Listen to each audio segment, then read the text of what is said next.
자유의 종과 미국 건국의 완성. 이 칼럼은 2020년 2월 5에 실린 칼럼으로 트루스포럼 연구위원인 조평세 박사가 쓴 칼럼입니다. 미국 필라델피아 독립역사공원에 가면 공원 한복판에 언제나 길게 늘어선 관람객들의 줄을 볼 수 있다. 옆에 위치한 독립기념관보다 훨씬 더 긴 줄이다. 바로 공원 중간에 전시된 자유의 종을 가까이서 보기 위한 행렬이다. 매년 75만 명 정도의 관람객이 독립기념관을 방문하는 데 비해 이 18세기 유물은 매년 200만 명 이상의 사람들을 끌어들인다. 이 종의 전면에는 뚜렷한 균열이 보이고 종의 머리둘레에는 이 땅 모든 거민에게 자유를 선포하라 라는 구절이 새겨져 있다. 미국뿐 아니라 전 세계의 자유의 상징으로 알려진 이 자유의 종에는 놀라운 역사와 우리에게 주는 큰 함의가 숨겨져 있다. 자유의 종 이야기. 우선 자유의 종을 둘러싼 전설과 역사적 사실을 구분할 필요가 있다. 전설에 의하면 자유의 종은 1776년 7월 4일 독립선언문이 최종 승인됨과 동시에 크게 울렸던 것으로 알려져 있다. 미국 대륙회의가 열리고 있던 당시 펜실베이니아 주 건물 홀의 문 밖에서 귀를 쫑긋 세워 엿듣고 있던 한 아이가 독립선언문이 승인되었다는 이야기를 듣자마자 종탑에서 기다리고 있던 할아버지에게 달려가 이 사실을 알렸고 종이 울렸다는 것이다. 그러나 추후 역사학자들에 의해 밝혀진 사실관계는 이 이야기와는 다르다.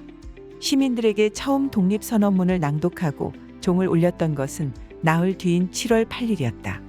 게다가 당시 울렸던 종은 자유의 종이 아니었을 가능성이 높다. 지금의 자유의 종은 당시 사실상 버려진 제대로 울리지도 않았던 종이었기 때문이다. 이 종은 1751년 펜실베이니아 주 의장이었던 아이작 노리스가 주 건물에서 사용하기 위해 런던에서 주문 제작한 것이었다. 그러나 필라델피아에 도착 후 하역하는 과정에서 깨져버린다.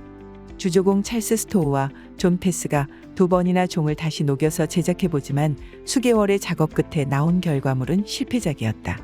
종은 낭낭하게 울리기는커녕 그냥 무거운 쇠가 부딪히는 둔탁하고 거북한 소리만 낼 뿐이었다.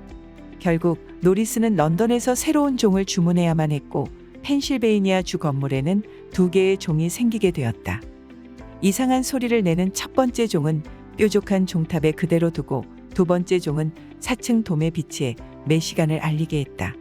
1776년 당시 종탑은 계단이 썩어서 올라가기 어려운 지경이었다고 기록되어 있다.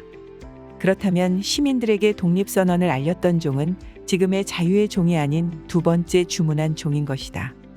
이 정상적인 종은 이후 어느 성당에 기증되어 사용되다가 부서졌고 종의 일부를 다시 녹여서 만든 작은 종이 현재 빌라노바 대학에 걸려 있다. 자유의 종은 급기야 1843년 2월 22일 조지 워싱턴 생일에 더 이상 못 쓸 정도로 심각한 균열이 생긴다. 그렇다면 이상한 소리만 내다가 결국 깨져서 못 쓰게 된 이 종은 어떻게 미국의 독립정신과 자유의 상징인 자유의 종으로 부활하게 된 것일까? 우선 당시 배경을 살펴보자. 미국 독립선언과 노예제의 모순. 1776년 선포된 미국의 독립선언문은 모든 사람이 동등하게 창조되었다라는 자명한 명제에 새로운 나라를 세울 것을 다짐하고 있다. 하지만 미국에서 흑인 노예들의 해방은 거의 한 세기가 지난 1863년에야 그것도 처절한 전쟁을 치르면서 비로소 이루어졌다. 그렇다면 제퍼슨이 적은 모든 사람은 흑인 노예들을 제외한 사람들을 의미한 것이었을까? 절대 그렇지 않다. 물론 18세기 중반까지 미국인들에게 노예제는 경제, 사회 구조, 특히 현금 작물 재배가 주된 경제 활동이었던 남부 지역에 깊이 뿌리내린 필요악으로 인식되어 왔다. 또한 독립선언문 초안을 작성한 제퍼슨이나 초대 대통령 조지 워싱턴을 포함한 선언문 서명자의 절반이 노예를 두고 있었던 것도 사실이다. 하지만 최소 1760년대부터 이미 노예제에 대한 반성과 이를 해결하기 위한 고찰이 있었고 미국의 국부들은 분명히 그들의 독립정신이 노예제의 현실과 모순됨을 뼈아프게 인지하고 있었다. 한 예로 대륙회의에 참여하며 독립선언문에 서명했던 벤자민 러시는 1773년 그래서 미국의 자유는 인류 전체의 자유가 되어야 하기 때문에 미국인들이 노예제와 같은 악행에 반대해야 함을 주장했다. 그들은 미국의 독립운동과 노예 해방을 같은 자유로 이해하고 노예 문제를 해결하지 않고는 미국의 건국이 완전하지 않다는 것을 알고 있었다. 독립선언문을 작성한 토마스 제퍼슨 자신도 당시 150명의 노예를 소유하고 있던 버지니아 농장주였지만 노예제의 사악함을 인지하고 있었다. 독립선언문을 작성하기 2년 전인 1774년 쓴 글에서 이미 제퍼슨은 노예무역 폐지를 주장했고 그 목적은 인권에 반하는 노예제 자체를 폐지하는 것이라고 밝히고 있다. 제퍼슨은 그렇게 스스로부터 끊지 못하는 노예제에 대해 평생 죄책감과 내적 갈등에 시달렸다. 추후 하나님이 공의로우시다는 것과 그 공의가 영원히 잠들어 있지 않을 것을 생각할 때 나는 이 나라에 내려질 심판에 심히 두렵고 떨린다라고 그가 고백했을 때 사실 그는 미국뿐 아니라 자기 자신의 끊어내지 못한 악행에 대한 심판을 두려워했던 것이다. 클램슨 대학의 정치철학 교수 브래들리 톰슨은 미국의 독립이 사실상 노예제를 끝내기 위한 혁명이었다고 주장한다. 실제로 1776년 독립선언 이후 노예제에 대한 의존도가 낮았던 북부주들은 연이어 노예제도를 불법화하기 시작했다. 예를 들어 버몬트는 1777년에, 뉴햄프셔는 1779년에, 펜실베이니아는 1780년에, 로드아일랜드는 1784년에 노예제를 전면 금지시켰고 코네티컷은 1784년부터 노예들의 점진적 해방 절차를 밟기 시작했다. 북부주에서 가장 노예 인구가 많던 뉴욕과 뉴저지에서도 노예 해방론자들의 오랜 투쟁 끝에 결국 노예제가 폐지됐다. 심지어 노예 인구가 전체 인구의 거의 40%나 차지했던 남부주 버지니아에서도 1782년 소유주들이 자발적으로 노예를 해방시킬 수 있는 법안이 통과되었고 연방 차원에서도 1787년 추가 편입되는 영토에서는 노예제를 금할 것을 명시했다. 그리고 이듬해 통과된 연방헌법에는 1808년부터 노예무역도 폐지할 수 있는 조항을 담기도 했다. 1776년에 독립정신을 되살린 자유의 종. 그러나 노예제는 그렇게 점진적으로 해결될 수 있는 문제가 아니었다. 왜냐하면 노예 인구는 폭발적으로 늘어나고 있었고 남부의 농업은 점점 더 노예제에 대한 의존성이 깊어졌기 때문이다. 특히 1790년 인구조사는 많은 노예 폐지론자들을 절망에 빠뜨렸다. 1776년 독립선언 당시 약 50만 명으로 추정됐던 노예 인구가 20여 년 만에 70만 명으로 증가했던 것이다. 게다가 산업혁명과 맞물려 18세기 말부터 증가하기 시작한 면에 대한 수요는 19세기 들어 기하급수적으로 증폭해 19세기 중반에 이르러서는 미국 전체 수출의 거의 60%에 육박하게 되었다. 이제 미국의 경제, 사회적 현실은 그 독립정신과 완전히 괴리되어 버린 것이다. 급기야 1854년에는 새로 편입하게 된 캔자스와 네브래스카에서 노예제 허용 여부를 주민 투표로 결정하겠다는 캔자스 네브래스카 법안을 통과시킨다. 이 법안은 투표를 통한 민주적 다수결의 원칙이 독립선언문에 명시된 인간의 천부 인권을 침해할 수 있다는 결정일 뿐 아니라 미주리 주를 제외한 북위 36도 30분 이북에서는 노예제를 허용하지 않는다는 미주리 타협안을 사실상 폐기시키는 것이었다. 점점 풍요와 안정을 누리게 된 미국인들은 그렇게 독립정신을 망각하고 양심이 무뎌져 갔다. 이즈음 미국인에게 경종을 울리며 나타난 상징이 바로 자유의 종이다. 1830년대가 되자 미국인들은 이 종에 새겨진 레위기 말씀을 기억했다.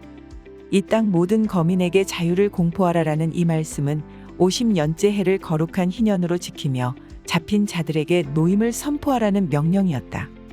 그들은 1780년대 건국 이후 50년이 지나가고 있음을 상기하며 이제는 노예들에게 해방을 주어야 함을 설파했다.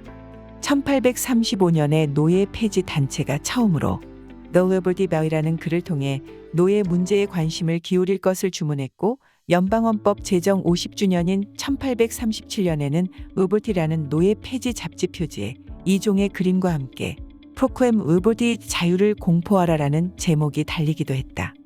이때부터 이종은 자유의 종으로 회자되며 미국인들의 잠들었던 독립정신과 양심을 깨우게 된다. 자유의 종이 오늘날 자유의 상징이 된 것은 어떤 전설 때문이 아니라 바로 하나님의 말씀에 주목한 노예 폐지 운동가들 덕분이었던 것이다. 그렇게 자유의 종을 통해 일깨워진 미국인들의 양심은 1854년 캔자스 네브래스카 법안이 통과되었을 때 본격적인 행동으로 나타난다.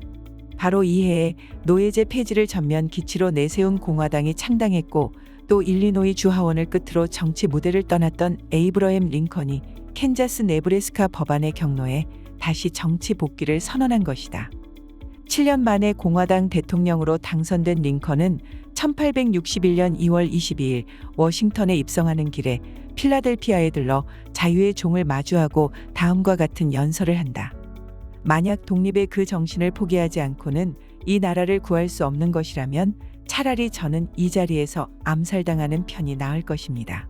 그렇게 목숨을 내건 다짐으로 백악관에 들어간 링컨은 바로 그해 4월부터 만 4년간 무려 70만 명 이상의 목숨을 앗아간 남북전쟁을 통해 전국의 노예를 해방시킨다.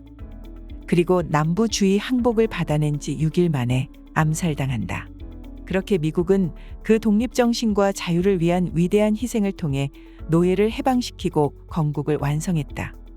한국의 자유의 종과 대한민국 건국의 완성.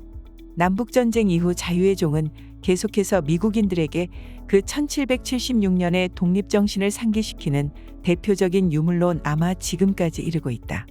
1885년에서 1915년까지는 8개의 세계 박람회를 거치며 약 400개의 도시에서 전시되었고, 더 이상 운반이 불가능할 정도로 균열이 심해진 후에는 필라델피아에 전시되어 수많은 관람객들을 맡고 있다. 벤 구리온, 넬슨 만델라 등 수많은 국가 지도자와 관료들이 자유의 종을 다녀갔다. 필라델피아에서 1919년 4월 1차 한인회의를 개최한 서재필과 이승만도 시가행진 후 독립기념관 내부에서 사진 촬영을 했던 것으로 볼 때 자유의 종과 그 새겨진 말씀을 봤을 것으로 추정할 수 있다. 1950년 트루먼 행정부는 자유의 종과 똑같은 복제품을 55개 제작해 당시 미국 48개 주와 기타 영토 및 수도 워싱턴에 비치하기도 한다. 자유의 종은 히로시마와 베를린에도 있으며 독립선언 200주년인 1976년에는 예루살렘의 시온산을 마주한 곳에 자유의 종을 세우기도 했다. 그렇다면 혹시 한국에는 자유의 종이 없을까? 한국에는 모형이 아니라 아예 미국에 살아있는 자유의 종이 배치되어 있었다. 바로 한국전쟁 당시 판문점에 창설된 미군 기지 캠프 리버티벨이다. 1986년부터 캠프 키티오크와 통합되어 캠프 보니파스로 변경되었고 2004년에는 지휘권이 한국군에 반환되었지만 여전히 판문점 기지는 미군들 사이에서 캠프 리버티벨이라는 애칭으로 불리고 있다. 이 기지에서는 1967년 8월 북측에서 기관총을 무차별로 난사해 미군 2명이 사망하기도 하고 1976년에는 북한군이 미군 장교 보니파스 대위와 베렛 중위를 도끼로 살해한 사건도 있었다. 여전히 미국은 한국 리버티벨에서 그 독립정신과 자유를 위한 숭고한 헌신을 계속하고 있는 것이다. 자유의 종의 역사가 현재 한국에 주는 함의는 매우 크다. 미국이 성경적 세계관과 가치를 기반으로 독립을 선언했던 것처럼 우리 대한민국도 청년 이승만을 통해 아시아에서 유일하게 기독교 가치관에 입각한 독립정신을 뿌리내렸다. 또 미국이 노예 해방을 꿈꾸며 나라를 건국했던 것처럼 한국전쟁 후 대한민국도 북한 동포를 해방시키는 자유통일을 사명으로 삼았다. 그리고 자유를 공포하라라는 성경의 말씀이 자유의 종에 새겨져 있었던 것처럼 우리도 다시는 종의 멍에를 매지 말라 라는 갈라디아서 5장 1절 말씀을 건국 대통령 이승만의 유지로 받았다. 하지만 풍요와 안위 속에서 우리는 북한 동포 해방의 부르심을 망각하고 이제는 우리가 누렸던 자유마저 박탈당할 절체절명의 위기에 처해 있다. 우리도 이제 자유의 종의 성경 구절을 통해 독립정신을 회복한 미국이 남북전쟁의 희생을 마다하지 않으며 그 건국을 완성했던 것처럼 우리에게 주어진 말씀을 다시 굳게 잡아 노예 상태에 빠진 동포들에게 자유를 선포하고 대한민국의 건국을 완성할 때다.